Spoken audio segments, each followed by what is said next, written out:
आज से उत्तराखंड विधानसभा का शीतकालीन सत्र, थोड़ी देर में शुरू होगी सदन की कार्यवाही। पहले दिन एक सिटिंग और 4 पूर्व विधायकों के निधन पर दी जाएगी श्रद्धांजलि।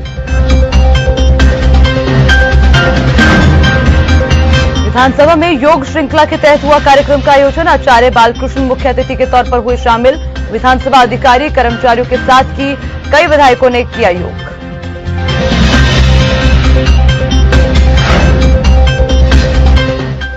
जन्मदिन पर मुख्यमंत्री त्रिवेंद्र सिंह ने आवाज से ही किया संबोधित। जन्मदिन पर शुभकामनाएं देने वालों को किया धन्यवाद। कहा महिला सशक्तिकरण की दिशा में काम किया। 2 दिवसीय उत्तराखंड के दौरे पर रहेंगे कांग्रेस प्रदेश प्रभारी देवेंद्र यादव। आज सुबह 11 बजे प्रदेश प्रभारी पहुंचेंगे देहरादून। युवा कांग्रेस द्वारा आयोजित विधानसभा घेराव में होंगे शामिल।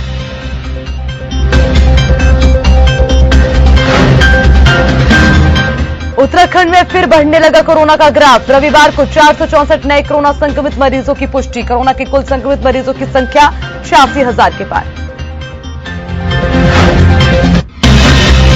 उत्तराखंड में जारी है बर्फबारी। मैदानी इलाकों में और बढ़ सकती है ठिठुरन। आने वाले दिनों में अभी और बढ़ेगा सर्दी का सितम।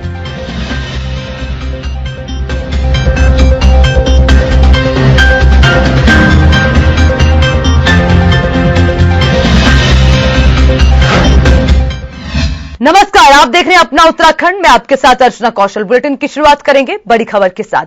आज से उत्तराखंड विधानसभा का शीतकालीन सत्र शुरू होने जा रहा है। थोड़ी ही देर में सत्र की शुरुआत होगी।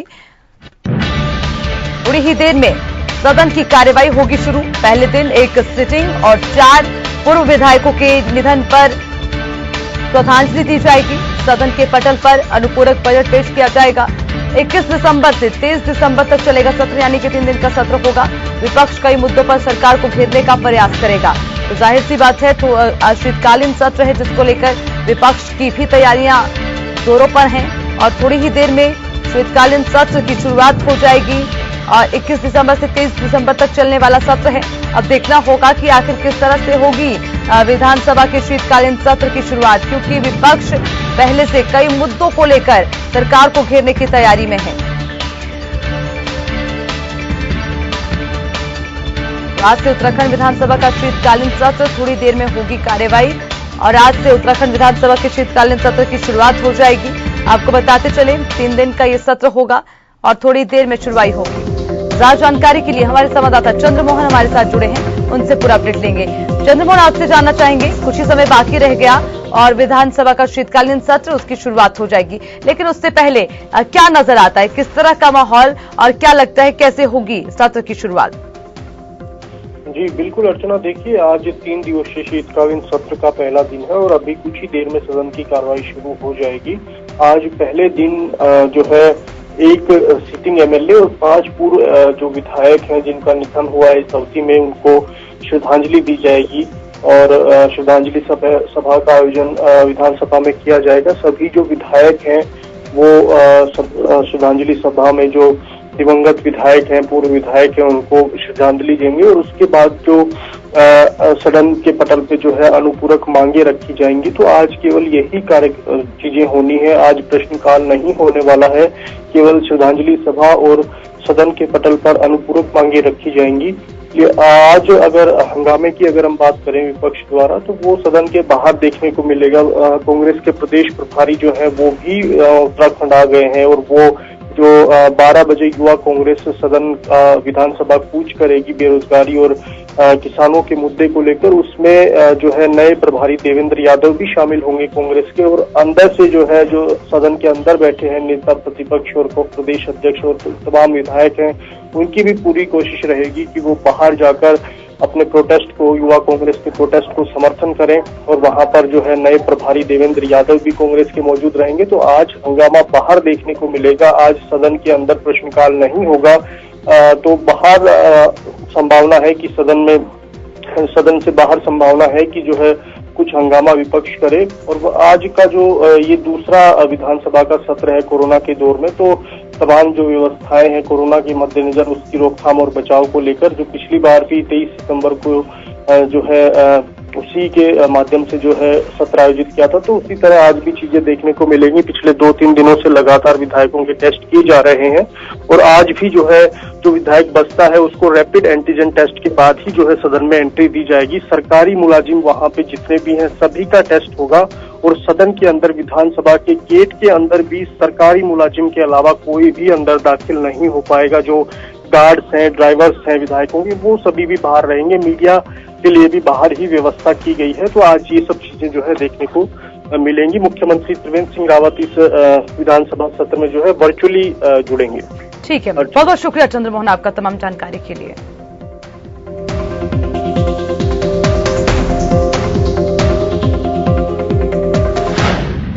चलिए खबरों में बढ़ेंगे आगे। देहरादून से एक और अहम जानकारी। योग श्रृंखला के तहत 31वां कार्यक्रम आज विधानसभा में योग श्रृंखला के तहत कार्यक्रम का आयोजन हुआ और उसी के साथ पतंजलि योगपीठ के महामंत्री आचार्य बालकृष्ण मुख्य अतिथि के तौर पर शामिल हुए। विधानसभा अध्यक्ष प्रेमचंद अग्रवाल की अध्यक्षता में कार्यक्रम हुआ। विधानसभा अधिकारी कर्मचारियों के साथ ही कई विधायकों ने भी योग किया। ये तमाम जानकारी आपको दे रखे हैं। विधानसभा अध्यक्ष प्रेमचंद अग्रवाल की अध्यक्षता में कार्यक्रम हुआ। योग श्रृंखला का 31वां कार्यक्रम आज, और जिसमें कई विधायक भी योग करते नजर आए। कर्मचारियों के साथ कई जो है विधायकों ने भी योग किया। ये तस्वीरें भी आपको दिखा रहे हैं। देहरादून में योग श्रृंखला के तहत 31वां कार्यक्रम था और इस कार्यक्रम में कई जो है विधायक भी नजर आए, कर्मचारी भी नजर आए योग करते। विधानसभा में योग श्रृंखला के तहत इस कार्यक्रम का आयोजन किया गया। आचार्य बालकृष्ण मुख्य अतिथि के तौर पर शामिल हुए। आप भी सहयोग करेंगे। हमारे बीच में अनेक विधायकगण मुख्यमंत्री त्रिवेंद्र सिंह रावत के जन्मदिन पर बीते दिन देहरादून के बालावाला में कार्यक्रम का आयोजन किया गया। कार्यक्रम में सीएम त्रिवेंद्र सिंह रावत ने भी वीडियो कॉन्फ्रेंसिंग के जरिए हिस्सा लिया। इस दौरान सीएम ने कोरोना से बचाव के लिए नियमों का अनुपालन करने की अपील की। बीते दिन अपने जन्मदिन पर मुख्यमंत्री ने आवाज से ही अपने शुभ चिंतकों को संबोधित किया। अपने वर्चुअल संबोधन में सीएम ने कहा कि चुनाव में हमने जो वादे किए थे हम उन पर खरे उतरे हैं। प्रदेश में भ्रष्टाचार मिटाने का जो हमने संकल्प लिया था उस पर पूरी ताकत के साथ काम किया जा रहा है। सीएम ने कहा है कि महिला सशक्तिकरण की दिशा में राज्य सरकार ने उल्लेखनीय प्रयास किए हैं। ग्रोथ सेंटर में बेहतर कार्य करने वाले लोहाघाट की महिलाओं का सीएम ने उदाहरण दिया, तो वहीं पहाड़ी रसोई के जरिए 50 लोगों को रोजगार देने वाली पूजा तोमर की भी बात कही। वहीं रविवार को मुख्यमंत्री त्रिवेंद्र सिंह रावत के 61वें जन्मदिन पर पीएम नरेंद्र मोदी, भाजपा के राष्ट्रीय अध्यक्ष जेपी नड्डा और उत्तर प्रदेश के मुख्यमंत्री योगी आदित्यनाथ ने भी सोशल मीडिया के माध्यम से शुभकामनाएं दी। एक साल निकाल अंत में हम ही चपेट में आएंगे। तो मैं चाहूँ कि हम सब लोग सुरक्षित रहो और सुरक्षित रहने का वास्ता हम कोविड से बचो। अगर कहते बुखार हूं, खांसी हूं, आप तुरंत चेकअप करें। खबरों में आगे बढ़ते हुए एक और अहम जानकारी। 2 दिवसीय उत्तराखंड के दौरे पर रहेंगे कांग्रेस प्रदेश प्रभारी देवेंद्र यादव। ये बड़ी जानकारी आपको दे रखे हैं। सुबह 11 बजे प्रदेश प्रभारी पहुंचेंगे देहरादून। युवा कांग्रेस द्वारा आयोजित विधानसभा घेराव में शामिल होंगे। शाम 4 बजे कांग्रेस उपाध्यक्षों की समीक्षा बैठक लेंगे और शाम 5 बजे कांग्रेस महामंत्रियों की समीक्षा बैठक लेंगे। शाम 6 बजे कांग्रेस सचिवों की बैठक लेंगे। ये तमाम जानकारी, क्या कुछ कार्यक्रम, उसको लेकर पूरी जानकारी आपको दे रखे हैं। 2 दिवसीय उत्तराखंड के दौरे पर रहेंगे देवेंद्र यादव, जिसमें जो है यूथ की जो बैठक होगी, समीक्षा बैठक, उसमें शामिल होंगे। बातचीत की जाएगी, महामंत्रियों की बैठक होगी, उनसे बातचीत की जाएगी और 4 बजे कांग्रेस उपाध्यक्षों की समीक्षा बैठक भी लेंगे।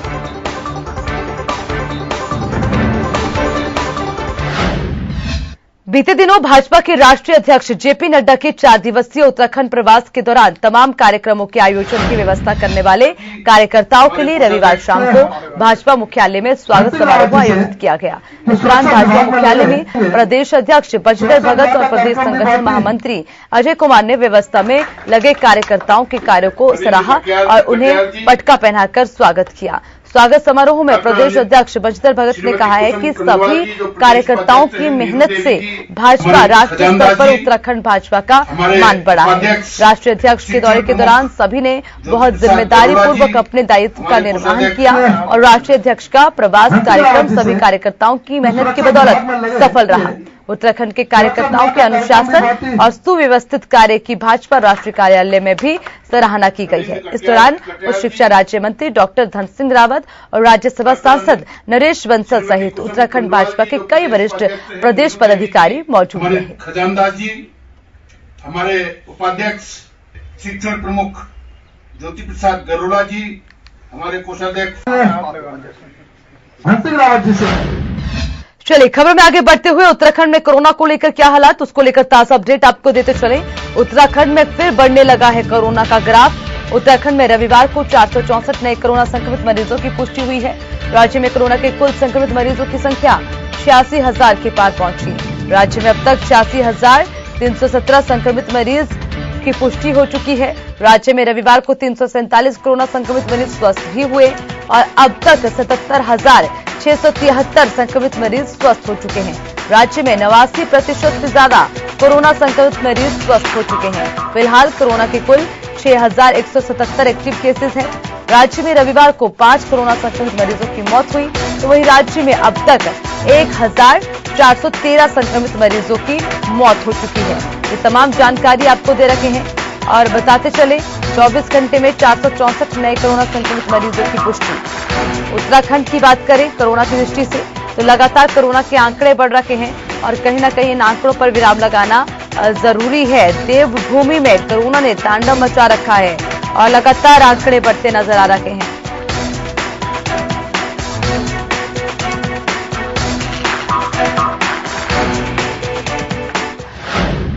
कोरोना महामारी का प्रकोप लगातार जारी है। लक्सर क्षेत्र में पिछले 2 दिनों में आधा दर्जन से अधिक कोरोना के मामले सामने आए। इनमें लक्सर खंड शिक्षा अधिकारी कार्यालय का एक कर्मचारी भी शामिल है।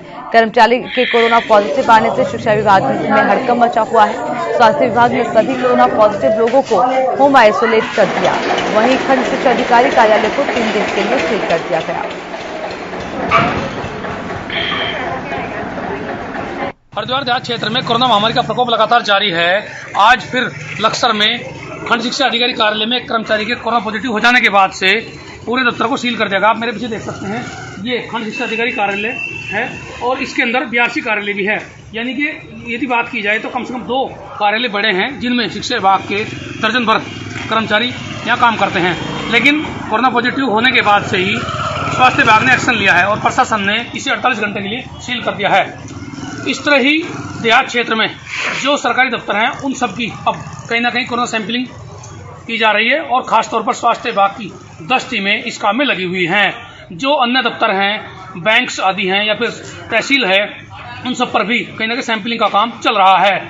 आने वाले दिनों में सैंपलिंग का दायरा और बढ़ाने की तैयारी की जा रही है जिससे कोरोना महामारी को मात दी जा सके। जसवीर सिंह, हिंदी खबर, Laksar. Victoria Cross Gabbar Singh camp Kaudiya Kotdwar में आयोजित सेना भर्ती रैली शुरू हो गई है।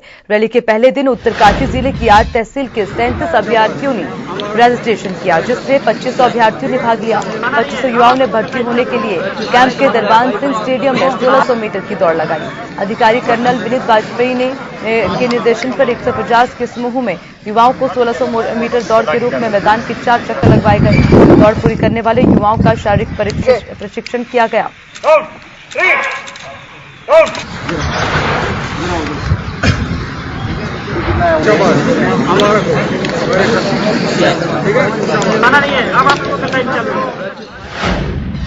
यमुनोत्री धाम के कपाट बंद होने के बाद अब यात्रा काल की आय की रकमों का कुल आंकड़ा जोड़ लिया गया।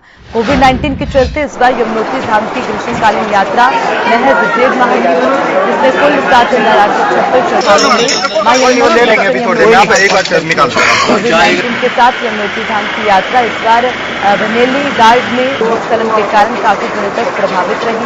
1.5 माह चली यात्रा के बीच मंदिर समिति को रोजाना के लिहाज से 1,500 प्रतिदिन आय हुई। मंदिर समिति के अध्यक्ष का कहना है कि कम दिनों की यात्रा में आय ले लेंगे अभी थोड़ी देर में। आप एक बार निकाल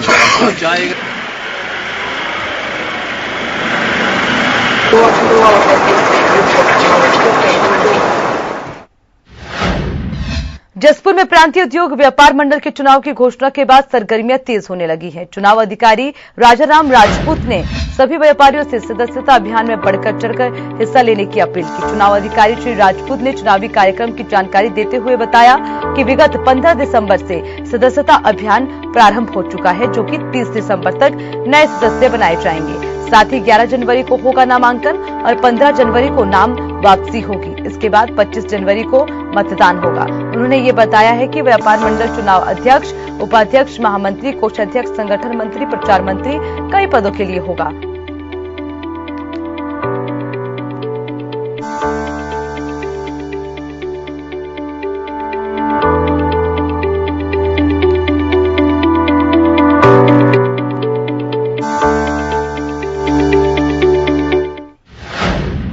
वहीं भाजपुर में कृषि कानून के विरोध में भगत सिंह चौक पर स्कूली छात्रों का धरना प्रदर्शन 10 दिनों से लगातार जारी है। स्कूली छात्रों के धरना प्रदर्शन के विभिन्न संगठनों के लोग समर्थन कर रहे हैं। स्कूली छात्राओं ने चेतावनी देते हुए कहा है कि जब तक केंद्र सरकार कृषि कानून को वापस नहीं लेती, तब तक वो दिल्ली में धरना दे रहे किसानों के समर्थन में अपना धरना प्रदर्शन जारी रखेंगी। वहीं छात्राओं का समर्थन कर रही सुनीता बाजवा ने ये कहा है कि उनके पति दिल्ली में धरना दे रखे हैं, तो वो भाजपुर में छात्राओं के धरना प्रदर्शन में भाग लेकर कृषि कानून विरोध कर रही है।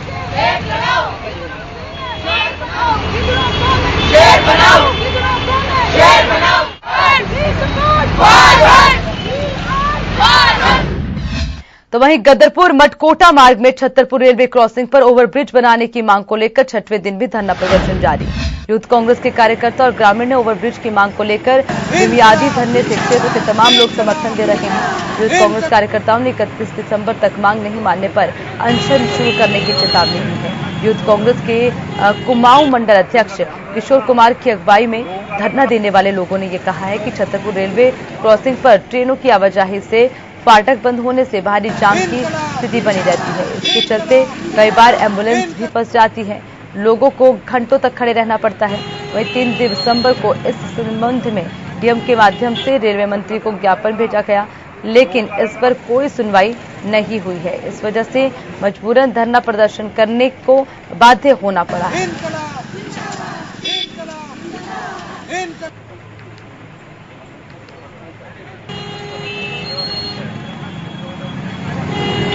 शासन का ध्यान रहेगा ना, लोगों का रहेगा ना।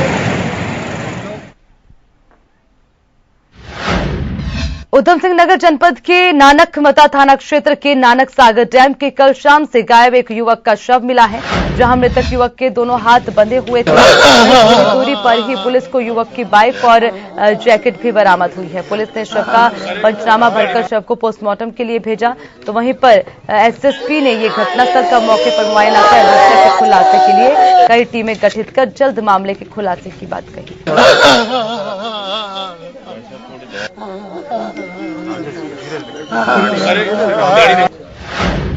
आपको बता दें कि भोगपुर गांव के एक व्यक्ति द्वारा कुछ दिन पहले लक्सर पुलिस को बाइक चोरी की तहरीर दी गई थी, जिसको लेकर ट्रैकिंग अभियान चलाकर लक्सर पुलिस ने चोरी करने वाले 2 शातिर चोरों को मोटरसाइकिल के साथ गिरफ्तार किया। लक्सर कोतवाली के एसएसआई नितेश शर्मा ने बताया है कि चोरी की मोटरसाइकिल बरामद की गई।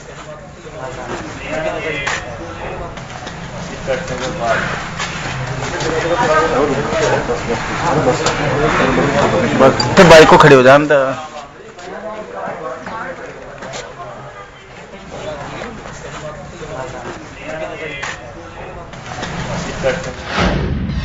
खबर लक्सर से है। ड्रग इंस्पेक्टर अनीता भारती ने पुलिस टीम के साथ सिधुड़ गांव में छापा मारकर फर्जी मेडिकल स्टोर पकड़ा। स्टोर की जांच की गई तो पता चला जिस फार्मासिस्ट के सर्टिफिकेट पर दवाएं बेची जा रही हैं, वो इंसान दुकान पर मौजूद ही नहीं रहता। इतना ही नहीं, प्रतिबंधित दवाओं को बेचने के लिए ना तो कोई लाइसेंस था और ना ही स्टॉक था और ना ही कोई मैनेजमेंट के लिए रजिस्टर बनाया गया। तमाम कमियां मिलने के बाद इंस्पेक्टर ने कई दवाओं के सैंपल लिए। ड्रग इंस्पेक्टर अनीता भारती ने कहा है कि शिकायत के बाद ये कार्रवाई की गई। आरोपित मेडिकल स्टोर संचालक को कोतवाली लक्सर के सुपुर्द कर संबंधित धाराओं में मुकदमा दर्ज करवाया गया। नाम देना जरा। रिपोर्ट बना देंगे।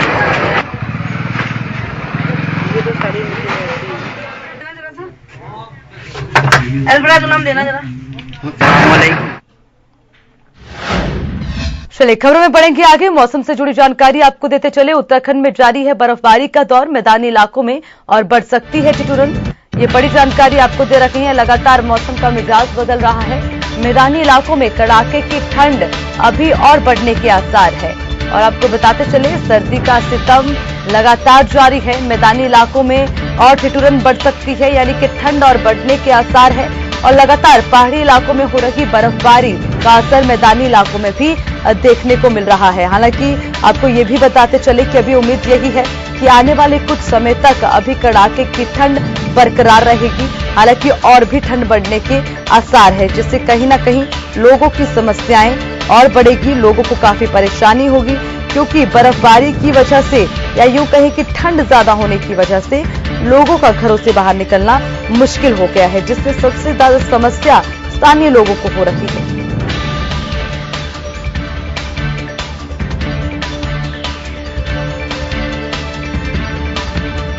मैदानी इलाकों में बढ़ेगी ठिठुरन, ये बड़ी जानकारी आपको दे रखे हैं। और अभी और बढ़ेगा सर्दी का सितम।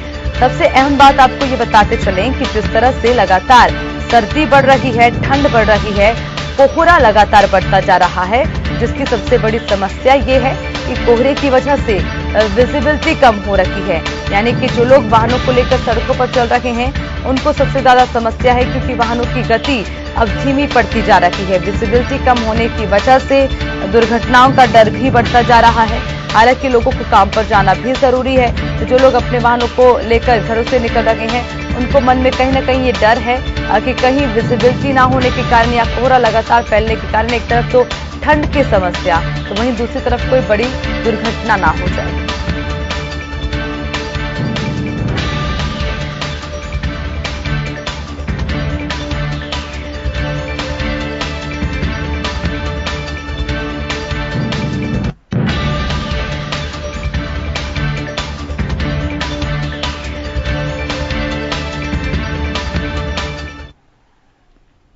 पहाड़ी इलाकों में लगातार बर्फबारी हो रही है, जिसका असर मैदानी इलाकों में भी देखने को मिल रहा है। उत्तराखंड की बात करें तो लगातार बर्फबारी जारी है और मैदानी इलाकों में ठिठुरन बढ़ने के और आसार नजर आ रहे हैं।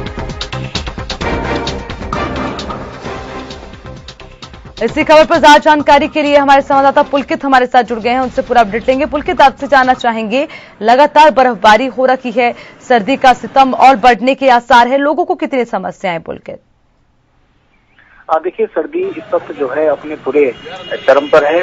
पहाड़ी इलाकों में जहां लगातार बर्फबारी हो रही है, कई जगह से इस तरह की तस्वीरें आ रही है, वहीं मैदानी इलाकों में भी जो पारा है वो बहुत ज्यादा नीचे गिर चुका है। पिछले कुछ दिनों से ये देखने में आ रहा है कि सिंगल डिजिट में तापमान पहुंच गया है। ज्यादातर जो तापमान है वो 8 से 9 यहाँ पर दर्ज किया जा रहा है, और इसमें बहुत ज्यादा लोगों को जो है सर्दी के सितम का सामना करना पड़ रहा है।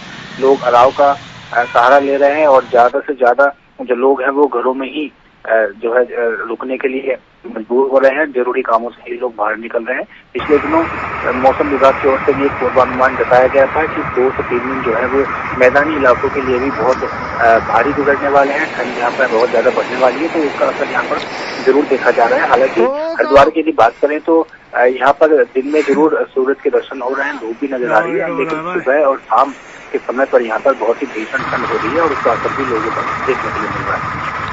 पुलकित, देखा जाए लगातार बर्फबारी की वजह से तमाम रास्ते बंद हो गए, आवाजाही में कितनी परेशानी लोगों को? देखिए, निश्चित तौर पर जैसे पहाड़ी क्षेत्रों में यदि बर्फबारी हो रही है तो कई बार ऐसा भी इस तरह की तस्वीरें भी आ रही है कि रास्ते जो है बंद कर दिए जा रहे हैं, और इससे जो स्थानीय लोग हैं या खासतौर पर जो पर्यटक हैं जो वहां पर से घूमने के लिए जा रहे हैं, उनको काफी परेशानी का इसमें सामना भी करना पड़ रहा है। काफी समय उनका ज्यादा लग रहा है, और उसके अलावा भी सर्दी के चलते बहुत उनको परेशानी हो रही है। लेकिन प्रशासन, जितने भी स्थानीय प्रशासन है, वो अपने अपने स्तर पर तैयारियों में और व्यवस्थाओं में जुटे हैं, तो अपनी तैयारियां उनकी पूरी हैं। लेकिन जो प्रशासन की तैयारियां हैं वो सर्दी की सितम के सामने कई बार नाकाफी साबित हो रही है। ठीक है पुलकित, बहुत बहुत शुक्रिया आपका तमाम जानकारी के लिए।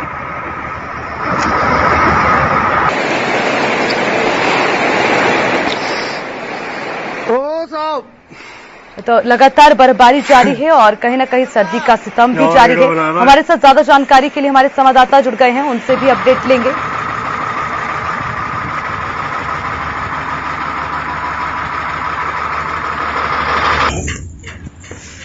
उधर सुनील, किस तरह के हालात है, कितनी ठंड है और क्या कुछ परेशानियां लोगों को झेलनी पड़ रही है?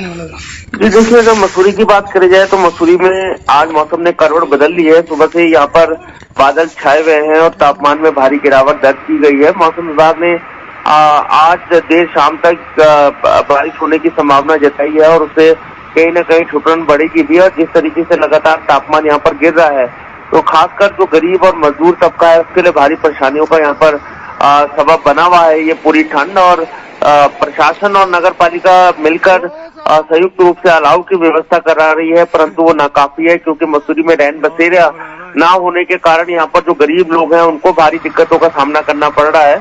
और जिस तरीके से मौसम विभाग ने बताया है तो मसूरी के आसपास में पहले ही हल्की फुल्की बर्फबारी हो चुकी है। तो ये माना जा रहा है कि जो 25 दिसंबर क्रिसमस का डे होगा और नए साल का होगा तो उसमें बर्फबारी मसूरी में हो सकती है। और ऐसे में दोनों रूप इसके देखे जा रहे हैं, कहीं न कहीं परेशानी भी होगी तो इससे सैलानियों की भीड़ भी मसूरी में बढ़ेगी। तो अब बर्फबारी किस तरीके का रूप लेती है ये देखना होगा। जी बहुत बहुत शुक्रिया सुनील आपका तमाम जानकारी के लिए। तो लगातार ठंड बढ़ रही है। हमारे साथ लक्सर से जसवीर जुड़े हैं, उनसे जानते हैं कि किस तरह के हालात लक्सर में हैं। जसवीर, तमाम इलाकों का हमने जायजा लिया, बातचीत की तो लोगों का कहना है कि काफी समस्याएं हो रही हैं। लक्सर में किस तरह के हालात जसवीर ठंड को लेकर? देखिए, लक्सर और पूरे हरिद्वार देहात की बात करें तो अभी पिछले 3 दिन में जिस तरह से कड़ाके की ठंड पड़ी है तो कहीं ना कहीं हालात खराब हुए हैं। और सबसे बड़ी दिक्कत जो है किसानों के सामने है, क्योंकि ये पूरा देहात इलाका है और ये किसानी क्षेत्र कहा जाता है। तो इसमें ठंड की वजह से और कोहरे की वजह से किसानों के जो कामकाज है, इनकी गेहूं की बुआई का जो अंतिम चरण चल रहा था वो प्रभावित हो गया है। और खासतौर पर गन्ने की ढिलाई का काम प्रभावित हो रहा है। वहीं कहीं ना कहीं जो यातायात है उसको फर्क पड़ रहा है। वजह यह भी है कि जिस तरह से सुबह और शाम के टाइम ज्यादा ठंड होती है तो दोनों वक्त जो है कहीं ना कहीं लोगों के लौटने का और आने का, यानी कि दफ्तर में जाने का या फिर लौटने का समय होता है, सब कठिनाई का सामना करना पड़ता। अब कल हल्के से सूरज के दर्शन हुए थे, उसके बाद फिर एक घना कोहरा छा गया था और लगातार कंटिन्यू कोहरा और ठंड लगातार लोगों को परेशान कर रही है। अब प्रशासन की तरफ से जो नगरीय क्षेत्र है उनमें तो कहीं ना कहीं थोड़े बहुत अलाव की व्यवस्था की गई है, लेकिन देहात क्षेत्र में प्रशासन की तरफ से कोई इंतजाम ऐसे नहीं है जो गरीब और बेसहारा लोग हैं उनके लिए किसी प्रकार की कोई सुविधा ठंड से बचने की हो। ठीक है लक्सर, बहुत बहुत ठीक है जसवीर, बहुत बहुत शुक्रिया आपका तमाम जानकारी के लिए। नजर बनाए रखिएगा। तो लगातार हमने जायजा लिया और संवाददाताओं से हमने जाना कि किस तरह के हालात है। तो कुल मिलाकर मैदानी इलाकों की बात हो या पहाड़ी इलाकों की, ठंड बहुत ज्यादा बढ़ गई है जिससे लोगों की परेशानियां और ज्यादा बढ़ गई। उधर इसी के साथ बुलेटिन में फिलहाल के लिए इतना ही। तमाम खबरों के लिए देखते रहिए हिंदी खबर। नमस्कार।